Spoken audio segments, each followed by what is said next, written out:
সব কিছু ত্যাগ করে এই বাণী কেন গ্রহণ করবে? এটা আসলে কি? আল্লাহর বাণীটিতে শক্তিশালী কিছু ব্যাপার রয়েছে।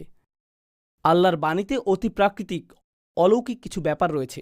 কল্পনা করুন, ইসলামের আগমনের পূর্বে তারা যা ইচ্ছা খেতে পারত,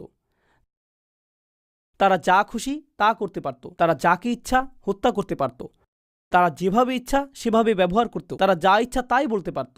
এরপর ইসলাম আসলো এবং সীমাবদ্ধতা আরোপ করলো। তারা কি খেতে পারবে, কাকে তারা বিবাহ করতে পারবে, তাদের আচরণ কেমন হবে, কিভাবে তারা ব্যবসা করবে। কেন আমি এই সকল সীমাবদ্ধতা মেনে নিচ্ছি? আমি তো এর আগে স্বাধীন ছিলাম। কেন আমি এর অনুসরণ করছি? এটা অতিরিক্ত কঠোর। প্রসঙ্গক্রমে আপনি এখন মুসলিম তরুণদের কাছ থেকে এই একই রকমের প্রশ্ন শুনবেন। মুসলিমরা বলে ইসলাম অনেক বেশি কঠোর, এটা অনেক বেশি সীমাবদ্ধকারী। আর আমি বলি আপনার এই প্রশ্ন নতুন না। প্রকৃতপক্ষে মুশরিকরা এই প্রশ্নটি কয়েক হাজার বছর আগে তুলেছিল। 1500 বছর আগে যখন কোরআন প্রথম নাজিল হয়, কেন আমি ধর্মটি গ্রহণ করব যা আমার উপর সীমাবদ্ধতা চাপিয়ে দেয়?